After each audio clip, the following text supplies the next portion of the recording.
Human classes में आपका स्वागत है दोस्तों। आज हम अपनी साइंस की सीरीज को आगे बढ़ाने वाले हैं, जिसमें हमने शुरू की थी केमिस्ट्री में दोस्तों हम पढ़ रहे थे आवर्त सारणी। दोस्तों मैं पहले आपको जो हमने पढ़ा है उसका रिवीजन कराऊंगा, उसके बाद हम आगे पढ़ेंगे। चलिए दोस्तों शुरू करते हैं। दोस्तों हमने आवर्त सारणी में पहली लाइन पढ़ी है हलीना हा ली ना ने कहा रूबी सजी फिरे। दूसरी लाइन थी दोस्तों हमारी बेटा मांगे कार सुंदर बाप रोए। तीसरी लाइन थी दोस्तों हमारी बैंगन आलू गाजर इन थैला। चौथी लाइन थी दोस्तों काशी जी सुन पंजाब में। पांचवी लाइन थी दोस्तों नाना पाटेकर आज सबके बीच। छठी लाइन थी दोस्तों हमारी ओस से टीपो सातवीं लाइन थी दोस्तों हमारी फिर कल बाहर आई आंटी। आठवीं लाइन थी दोस्तों हे नेता और कर्मचारी जिंदा रहो। ये दोस्तों हम आवर्त सारणी की 8 लाइन पढ़ चुके हैं।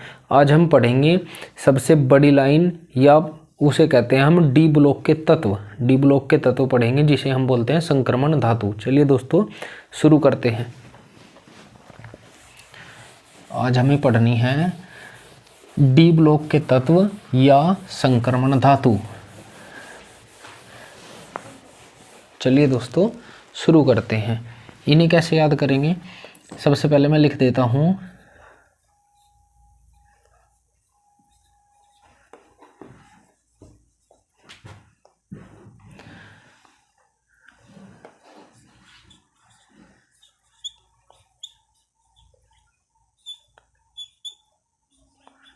ये होती है दोस्तों हमारी आवर्त सारणी की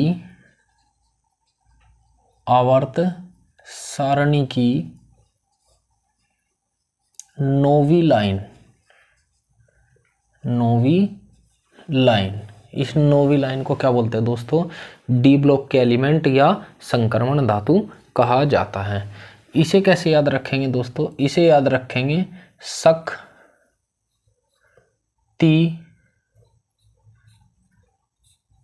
वक्र में फिर को नी कहूं जी। इस लाइन को याद करने की ट्रिक है दोस्तों हमारी शक्ति वक्र में फिर को नी कहूं जी। इसके परमाणु क्रमांक जानते हैं दोस्तों। परमाणु क्रमांक होते हैं 21 22 23 24 25 26 27 28 29 30। दोस्तों हम इनके पूरे नाम जानते हैं। शक्ति या शक से बना स्कैंडियम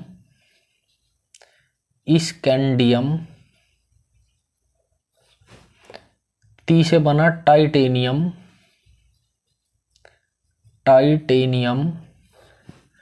वी से बना वेनेडियम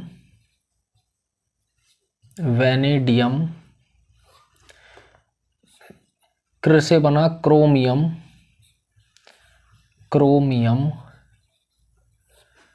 Mn से बना मैग्नीज फिर से बना आयरन को से बना कोबाल्ट 19 से बना निकेल कहू से बना कॉपर और जी से बना जिंक।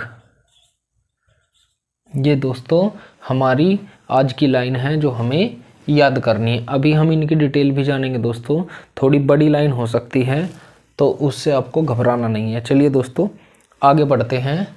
सबसे पहले हम चलते हैं किसकी तरफ, स्कैंडियम की तरफ। हमें पढ़ना है सबसे पहले स्कैंडियम।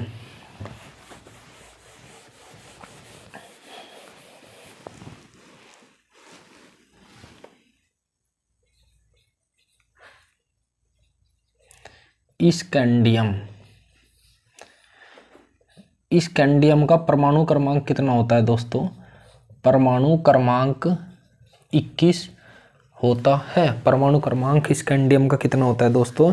21 होता है। स्कैंडियम यूज कहाँ किया जाता है दोस्तों? स्कैंडियम का प्रयोग, स्कैंडियम का प्रयोग कहाँ किया जाता है? खाद्य तेल बनाने में प्रयोग किया जाता है। खाद्य तेल बनाने में प्रयोग किया जाता है। खाद्य तेल बनाने में प्रयोग किया जाता है। किसका प्रयोग किया जाता है? किसका का प्रयोग? Scandium oxide, scandium oxide, scandium oxide का प्रयोग किया जाता है। बनाने में स्कैंडियम ऑक्साइड का प्रयोग किया जाता है। स्कैंडियम ऑक्साइड का प्रयोग किया जाता है। या हम कह सकते हैं कि हाइड्रोजनी, स्कैंडियम का प्रयोग, स्कैंडियम का प्रयोग हाइड्रोजनीकरण, हाइड्रोजनीकरण, हाइड्रोजनीकरण में किया जाता है, किया जाता है। हाइड्रोजनीकरण क्या होता है दोस्तों? जब हाइड्रोजनीकरण होता है जब वनस्पति घी से वनस्पति तेल बनाया जाता है, और डिहाइड्रोजनीकरण होता है जब वनस्पति घी से वनस्पति तेल या वनस्पति घी से वनस्पति तेल बनाया जाता है, यानी कि एक दूसरे का उल्टा होता है। दोस्तों स्कैंडियम ऑक्साइड क्या होता है? स्कैंडियम ऑक्साइड का जो सूत्र होता है वो होता है Sc2O3, Sc2O3 होता है। वनस्पति घी से वनस्पति तेल, ये भी लिख देते हैं दोस्तों, वनस्पति घी से वनस्पति तेल,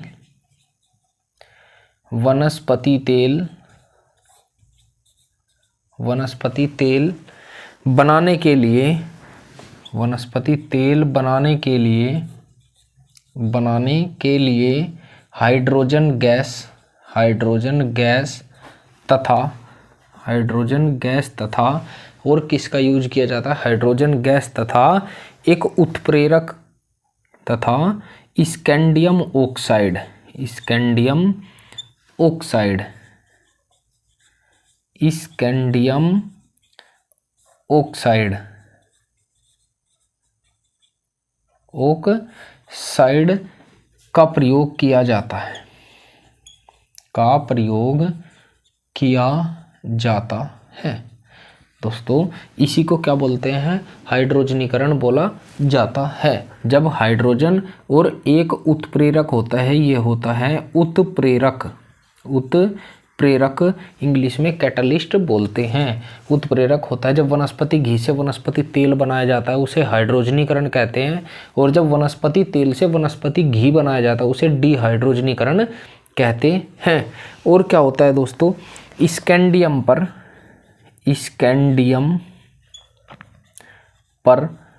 +3 आवेश या चार्ज होता है, चार्ज होता है। +3 कैसे होता है दोस्तों?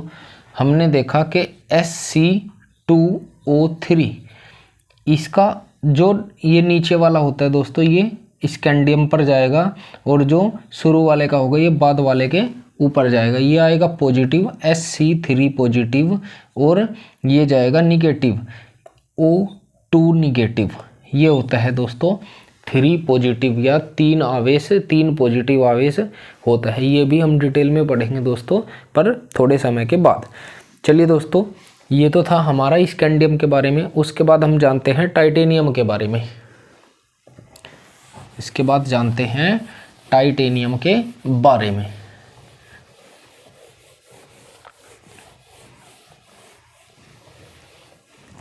टाइटेनियम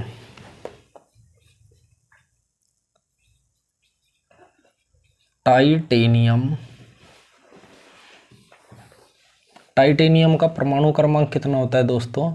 टाइटेनियम का परमाणु क्रमांक 22 या 22 होता है। टाइटेनियम का प्रयोग कहाँ किया जाता है दोस्तों? टाइटेनियम का प्रयोग किया जाता है दवाइयों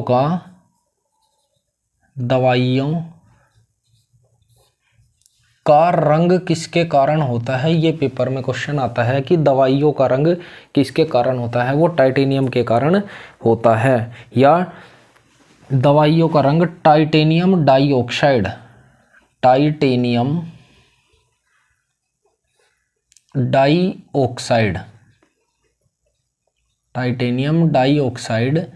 के कारण होता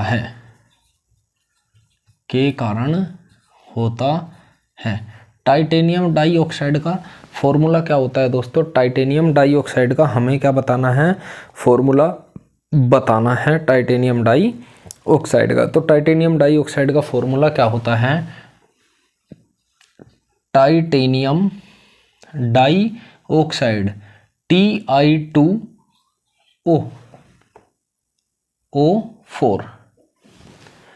Ti2O4 टाइटेनियम डाइऑक्साइड का फॉर्मूला होता है।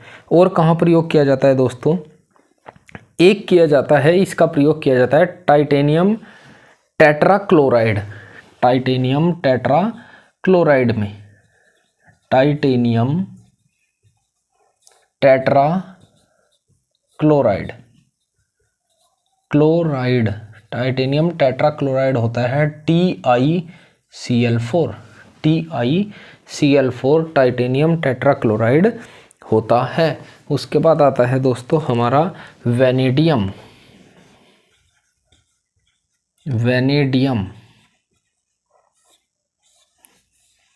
वेनेडियम का परमाणु क्रमांक कितना होता है दोस्तों? वेनेडियम का परमाणु क्रमांक 23 होता है। वेनेडियम का परमाणु क्रमांक कितना होता है? 23 होता है। यहाँ से एक क्वेश्चन आता है कि वेनेडियम क्या बनाता है, या फिर यहाँ से एक क्वेश्चन और आता है कि H2SO4 सल्फ्यूरिक अम्ल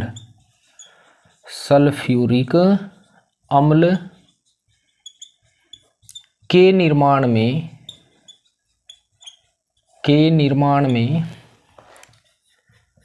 कौन सा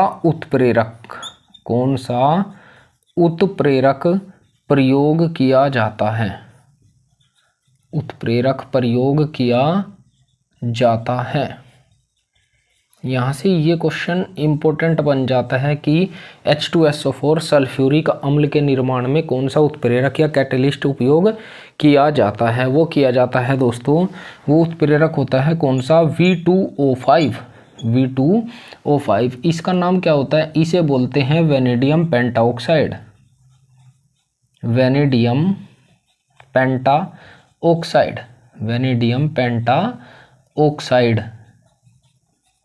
ये एक उत्प्रेरक होता है दोस्तों जो H2SO4 के निर्माण में प्रयोग किया जाता है या उत्प्रेरक का काम करता है।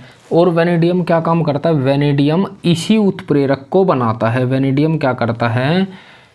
वेनेडियम पेंटाक्लोराइड को बनाता है। चलिए दोस्तों इसके आगे बढ़ते हैं हम। हमारा अगला एलिमेंट है क्रोमियम। इससे अगला एलिमेंट है दोस्तों क्रोमियम।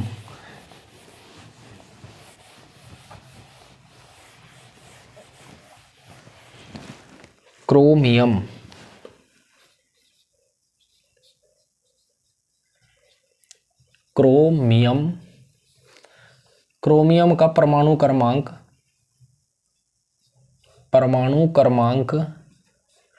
24 होता है या 24 होता है।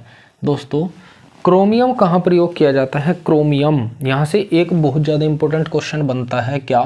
हीटर का तार किस या किससे बना होता है? किससे बना होता है? हीटर का तार किससे बना होता है? वो बना होता है नाइक्रोम से। वो बना होता है किससे? नाइक्रोम से बना होता है। नाइक्रोम से बना होता है। लेकिन दोस्तों यहाँ से ये नाइक्रोम तो ऑलमोस्ट बच्चों को पता होगा। अगर मैं कहूँ कि नाइक्रोम किससे बना होता है? नाइक्रोम किससे बना होता है? नाइक्रोम बना होता है दोस्तों निकेल और क्रोमियम से। निकेल और क्रोमियम से एक मिश्र धातु होती है जिसमें निकेल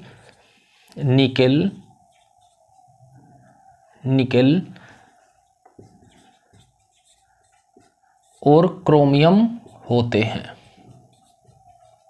और क्रोमियम होता है। इन दोनों से मिलकर नाइक्रोम का निर्माण होता है। यहाँ से क्वेश्चन बन सकता है कि नाइक्रोम किससे बना होता है? निकेल और क्रोमियम से बना होता है। लेकिन ये तो ऑलमोस्ट बच्चों को पता होगा कि हीटर का तार किससे बना होता है? नाइक्रोम से बना होता है। या अगर मैं कहूँ कि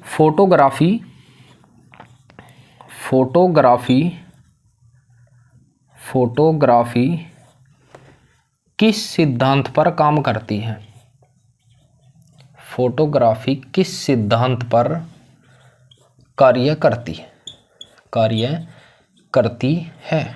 हमें ये बताना है दोस्तों कि फोटोग्राफी किस सिद्धांत पर कार्य करती है। ये क्वेश्चन पेपर में पूछा जा चुका है। ये करती है अधिशोषण के सिद्धांत पर।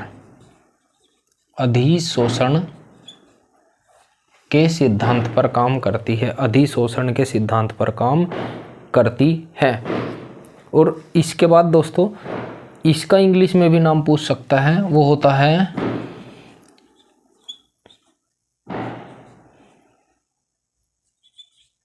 एडसोर्सन या अधिशोषण के सिद्धांत पर काम करती है फोटोग्राफी। उसके बाद चलते हैं अगले एलिमेंट पर।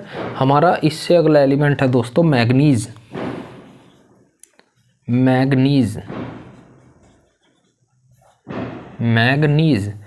मैग्नीज का परमाणु क्रमांक कितना होता है दोस्तों? मैग्नीज का परमाणु क्रमांक 25 होता है। 25 या 25 होता है। मैग्नीज प्रयोग कहाँ किया जाता है दोस्तों? मैग्नीज से एक सबसे ज़्यादा इम्पोर्टेंट क्वेश्चन बनता है कि सभी तत्वों में सबसे अधिक आवेश या चार्ज किस तत्व पर होता है? सबसे अधिक आवेश या चार्ज किस पर होता है? वो मैग्नीज पर होता है। सभी तत्वों में सबसे अधिक आवेश मैग्नीज पर होता है। कितना आवेश होता है? इस पर आवेश होता है 7 पॉजिटिव आवेश होता है या 7 पॉजिटिव आवेश होता है। एक क्वेश्चन हो रहा है कि KMNO4 ये इसका नाम क्या है? इसे क्या कहा जाता है? KMNO4 इसे बोला जाता है पोटेशियम परमैंगनेट। इसे क्या बोला जाता है दोस्तों? KMNO4 को पोटेशियम परमैंगनेट कहा जाता है। इसे KMNO4 या पोटेशियम परमैंगनेट को और किस नाम से जानते हैं? इसे लाल दवा कहते हैं।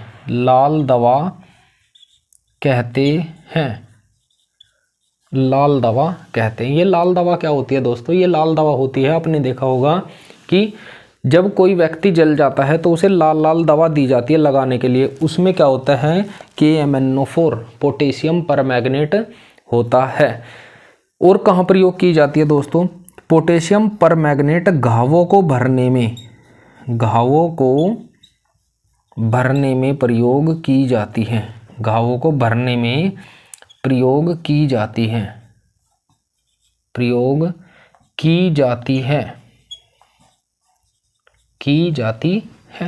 और कहाँ प्रयोग की जाती है उसके बारे में जानते हैं कि घाव में लगाने में काम आती है या घाव को भरने में प्रयोग की जाती है, जिसे हम प्रयोग की जाती है, जिसे पूर्तिरोधी के नाम से जानते हैं। जिसे पूर्तिरोधी के नाम से जानते हैं, पूर्तिरोधी के नाम से जाना जाता है। किसी लाल दवा को KMnO4 को पोटेशियम परमैंगनेट को लाल दवा के रूप में जाना जाता है। ये क्वेश्चन इंपॉर्टेंट बन जाता है कि लाल दवा का फॉर्मूला क्या है या पोटेशियम परमैंगनेट का फॉर्मूला क्या होता है, यहाँ से क्वेश्चन बन सकता है। उसके बाद एक क्वेश्चन और बनता है दोस्तों यहाँ से, वो बनता है ड्राई सेल या शुष्क सेल में, ड्राई सेल या शुष्क सेल, शुष्क कोशिका। ड्राई सेल यहीं पे लिख देता हूँ कि ड्राई सेल शुष्क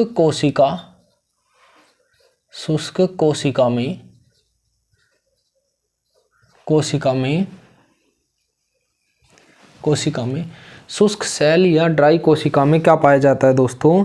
वो पाया जाता है मैग्नीज डाइऑक्साइड। वो पाया जाता है मैग्नीज डाइऑक्साइड पाया जाता है। मैग्नीज डाइऑक्साइड का फॉर्मूला क्या होता है दोस्तों? वो होता है MnO2 पाया जाता है। उसके बाद मैंने ये लिखवा दिया कि MnO4 को लाल दवा कहा जाता है ड्राई सेल में। उसके बाद आता है दोस्तों हमारा अगला एलिमेंट। इससे अगला एलिमेंट क्या होता है? वो होता है, आप ट्रिक याद कीजिए दोस्तों, मैंने बताया है शक्ति वक्र। हम वैनेडियम पढ़ चुके हैं, क्रोमियम पढ़ चुके हैं, मैग्नीज पढ़ चुके हैं, फिर अब आता है फिर बोले तो आयरन। अब आता है फिर, जिसे हम बोलते हैं आयरन।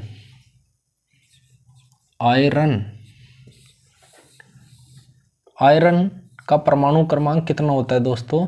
आयरन का परमाणु क्रमांक 26 या 26 होता है। 26 होता है। आयरन, ये प्रयोग कहाँ किया जाता है दोस्तों? आपने देखा होगा आयरन या FeSO4,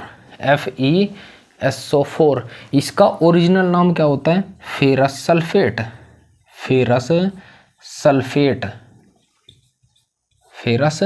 सल्फेट इसका ओरिजिनल नाम होता है। फेरस सल्फेट बनाने में प्रयोग किया जाता है। फेरस सल्फेट बनाता है आयरन, फेरस सल्फेट बनाता है। वैसे तो प्रयोग बहुत सारी जगह किया जाता है दोस्तों, बट हमें जानना है फैक्ट के क्वेश्चन कहाँ से बन सकता है। फेरस सल्फेट बनाने में किया जाता है। ये फेरस सल्फेट का रंग पूछ लेता है पेपर में कि रंग कैसा होता है, फेरस सल्फेट का रंग कैसा होता है। ये पेपर पूछ लेता है कि फेरस सल्फेट का रंग कैसा होता है, वो हरा होता है। फेरस सल्फेट का रंग हरा होता है। फेरस सल्फेट का रंग कैसा होता है दोस्तों? हरा होता है। या फेरस सल्फेट तो हमें पता हो गया दोस्तों कि फेरस सल्फेट FeSO4 होता है। और क्या, इसे किस नाम से जानते हैं? फेरस सल्फेट को हरा कशिश के नाम से भी जानते हैं। कशिश के नाम से जानते हैं। हरा कशिश के नाम से जानते हैं। दोस्तों अभी हमें यहाँ से पढ़ने हैं नीला थोथा, हरा थोथा, और एक और होता है। 3 प्रकार के विट्रोल पाए जाते हैं जिसे हम थोथा बोलते हैं। नीला थोथा और हरा थोथा और एक होता है पीला थोथा। हम इनके बारे में पढ़ेंगे लेकिन पूरी लाइन को जानने के बाद। उसके बाद दोस्तों यहाँ से एक इम्पोर्टेंट क्वेश्चन और बन सकता है। अगर मैं कहूँ तो फेरस सल्फेट FeSO4 किसका निर्माण करता है? किसका निर्माण करता है? फेरस सल्फेट किसका निर्माण करता है? वो करता है जंग का। जंग, लोहे में क्या लगता है दोस्तों? जंग लगता है। पेपर ने कई बार पूछा हुआ है कि जंग का फॉर्मूला क्या होता है? जंग का फॉर्मूला क्या होता है? जंग लगता कैसे है? आप मानिए कि ये क्या है? फेरस सल्फेट है, लोहा है, तो जंग लगेगा कैसे? जंग लगता है FeSO4 × XH2O। जब हम फेरस सल्फेट के साथ पानी मिला देते हैं और या कह सकता हूँ कि लोहे के साथ नमी और लोहे के साथ ऑक्सीजन और पानी दोनों मिल जाते हैं, तो वहाँ पे क्या लग जाता है दोस्तों? जंग लग जाता है। क्या लग जाता है? जंग लग जाता है। FeSO3 × XH2O Fe2SO3 × XH2O ये जंग का फॉर्मूला होता है। जंग का फॉर्मूला होता है। जंग का फॉर्मूला होता है Fe2SO3 × H2O × XH2O। ये एक बार नहीं कई बार पेपर में आ चुका है। उसके बाद FeO क्या है? FeO फेरस ऑक्साइड, इसे क्या बोलते हैं? फेरस ऑक्साइड कहते हैं। फेरस ऑक्साइड कहते हैं। और Fe2O3 क्या है? Fe2O3 को हम क्या कहते हैं? फेरिक ऑक्साइड कहते हैं। फेरिक ऑक्साइड कहते हैं। फेरिक ऑक्साइड कहते हैं। एक क्वेश्चन और आ सकता है दोस्तों, Fe3O4 को किस नाम से जानते हैं? इसे बोलते हैं आयरन ऑक्साइड। आयरन ऑक्साइड कहते हैं। आयरन ऑक्साइड कहते हैं। दोस्तों ये हमारी आयरन तक की लाइन थी। अभी हम इसके आगे भी पढ़ेंगे क्योंकि इसके आगे भी हमारे पास में पढ़ने के लिए बहुत कुछ है। जैसे अभी आयरन ख़त्म नहीं हुआ है, अभी इसके बारे में और भी क्वेश्चन है, वो जानते हैं।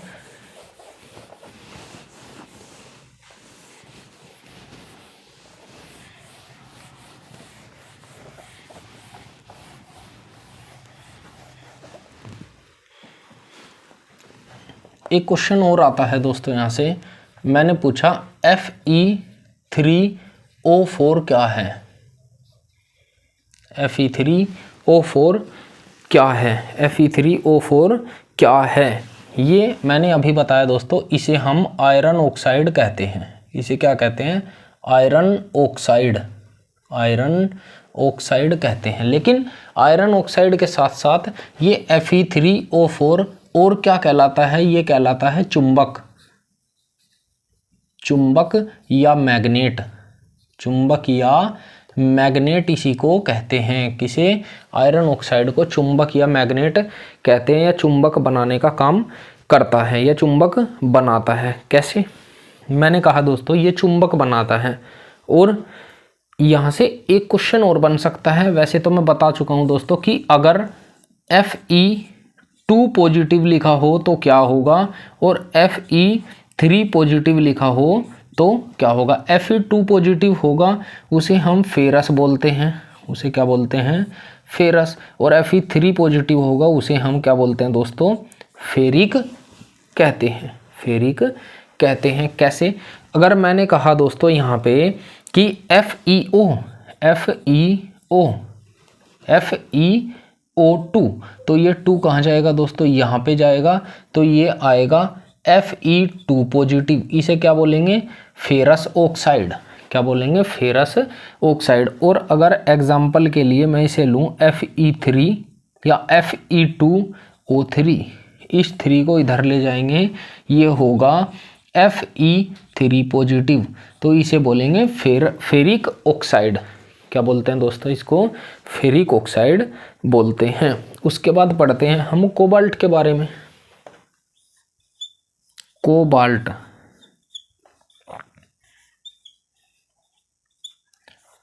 कोबाल्ट का परमाणु क्रमांक कितना होता है दोस्तों? कोबाल्ट का परमाणु क्रमांक, कोबाल्ट का परमाणु क्रमांक 27 होता है या 27 होता है। ये प्रयोग कहाँ किया जाता है दोस्तों? या इसका रंग पूछे तो कोबाल्ट का रंग नीला होता है। कोबाल्ट का रंग नीला होता है, नीला होता है। कोबाल्ट का रंग कैसा होता है दोस्तों? नीला होता है। यह एक मिश्र धातु बनाने का काम करता है। कोबाल्ट मिश्र धातु बनाता है, मिश्र धातु बनाता है। कोबाल्ट क्या करता है दोस्तों? मिश्र धातु बनाने का काम करता है।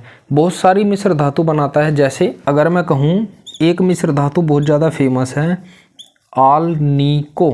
आलनीको ये क्या होती है दोस्तों? इसका नाम होता है स्थायी चुंबक, कहते हैं इसको।